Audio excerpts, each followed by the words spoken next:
Bonjour à tous. Le pouvoir est un mot qui dérange.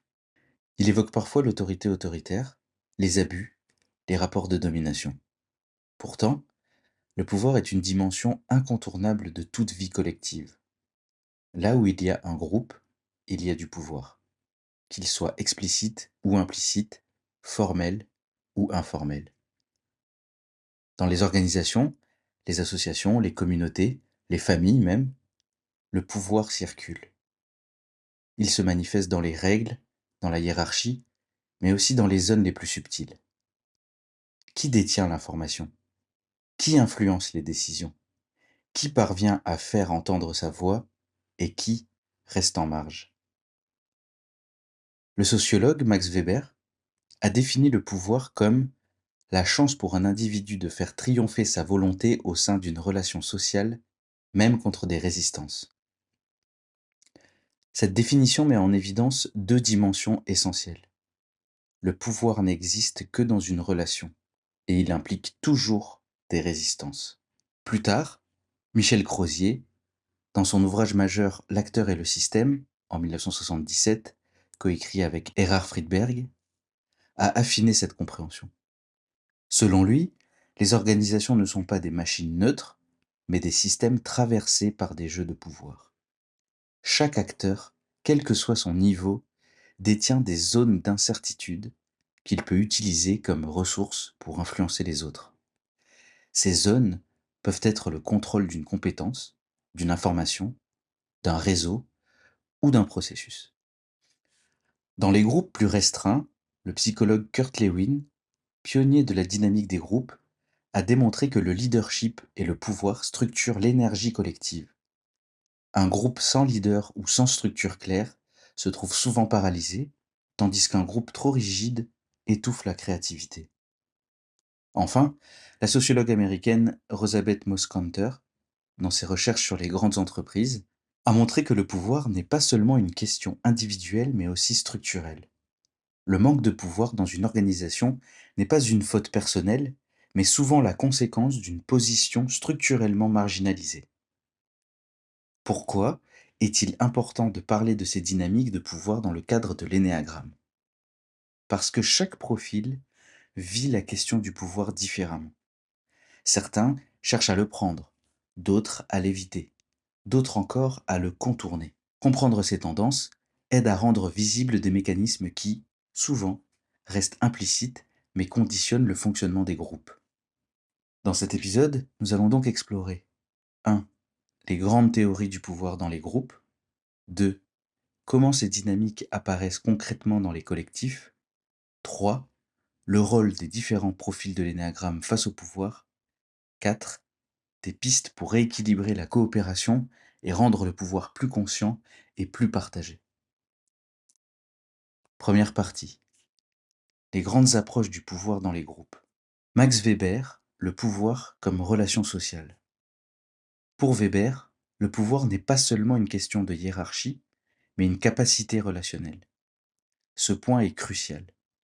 Il signifie que le pouvoir n'existe pas en soi, il est toujours exercé dans une interaction.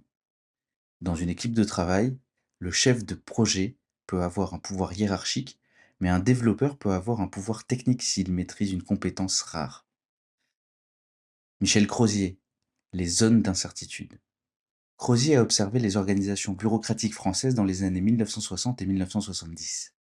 Il a démontré que, même dans les systèmes les plus normés, il existe des marges de manœuvre, des zones d'incertitude. Ces zones deviennent des leviers de pouvoir. Celui qui contrôle l'information, l'expertise ou les relations interpersonnelles possède un pouvoir réel, même sans statut officiel. Kurt Lewin. Leadership et climat de groupe. Lewin a mis en évidence que les styles de leadership, autoritaire, démocratique, laissez-faire, influencent directement le climat d'un groupe. Trop d'autorité bloque la créativité. Trop de laisser-faire génère du chaos. Le pouvoir, dans ce sens, est aussi une question de dosage. Comment diriger sans étouffer? Comment permettre sans abandonner? Rosabeth Moss-Kanter. Pouvoir et structure. Kanter a montré que le pouvoir est aussi une question de structure. Les individus marginalisés dans une organisation n'ont pas moins de pouvoir parce qu'ils sont faibles, mais parce que leur rôle est défini comme périphérique. C'est un point essentiel pour comprendre que les inégalités de pouvoir ne sont pas seulement psychologiques, mais institutionnelles. Deuxième partie. Les dynamiques concrètes dans les groupes. Le pouvoir explicite et le pouvoir implicite. Dans tout collectif, on distingue le pouvoir explicite, les hiérarchies, les règles, les décisions officielles, et le pouvoir implicite, l'influence, les alliances, la réputation. Bien souvent, les conflits naissent non pas du pouvoir explicite, mais du pouvoir implicite qui circule sous la surface. Exemple. Dans une équipe de projet, le manager officiel détient le pouvoir hiérarchique, mais le véritable moteur peut être la personne qui maîtrise la compétence clé. Dans une association, le président peut avoir le pouvoir statutaire, mais l'ancien membre, respecté et écouté de tous, influence les choix de manière invisible. Dans une communauté ou un éco-village, celui qui organise les flux d'informations détient un pouvoir majeur, même sans rôle officiel. Les jeux d'influence. Ces dynamiques se traduisent souvent en jeu de l'expert. Celui qui détient une compétence rare devient incontournable. Jeu du réseau. Celui qui relie les autres, qui connaît tout le monde, devient un nœud de pouvoir. Jeu de l'opposition. Celui qui peut bloquer une décision gagne une forme de pouvoir par résistance. Crozier montrait que ces jeux ne sont pas des anomalies, mais des mécanismes normaux dans les organisations.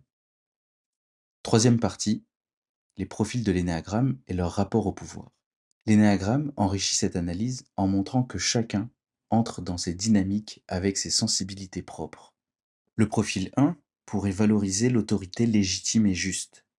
Il pourrait contester le pouvoir perçu comme arbitraire.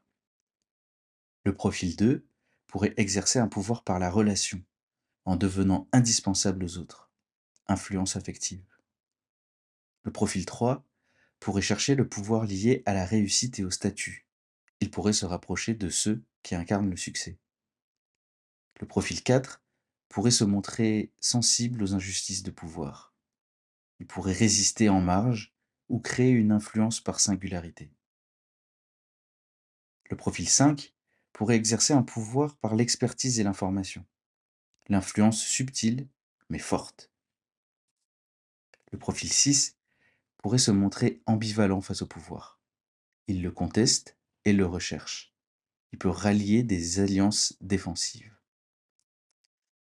Le profil 7 pourrait influencer par l'enthousiasme et l'innovation, mais pourrait éviter d'être enfermé dans une hiérarchie stricte.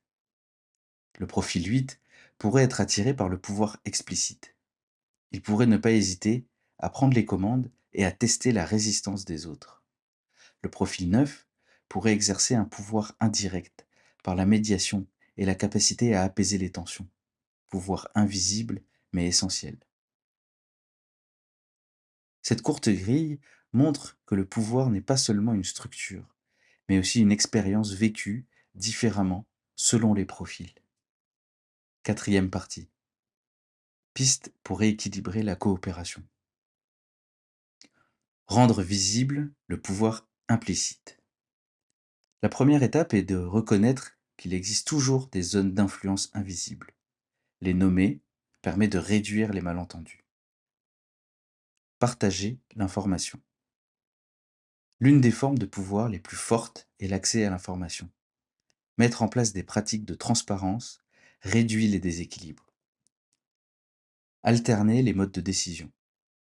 Comme nous l'avons vu dans l'épisode précédent, la manière de décider influence les équilibres de pouvoir. Alterner entre décisions rapides, consultatives et consensuelles permet de limiter les monopoles.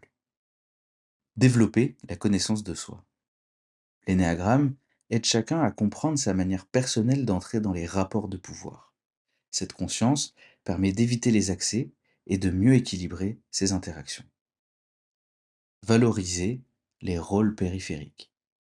Comme le rappelle Cantor, beaucoup de déséquilibres viennent de positions structurellement marginalisées. Reconnaître et valoriser ces rôles est essentiel pour un pouvoir plus équilibré. Conclusion.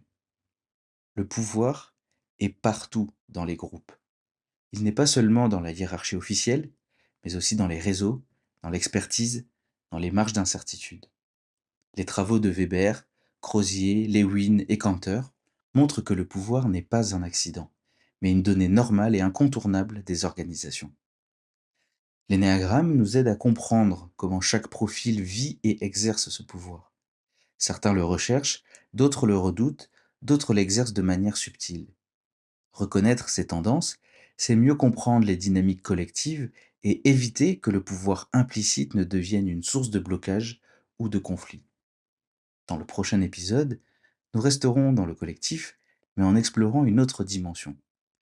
Comment créer des structures de coopération plus équitables, capables de libérer l'intelligence collective tout en limitant les dérives de pouvoir. Merci pour votre écoute.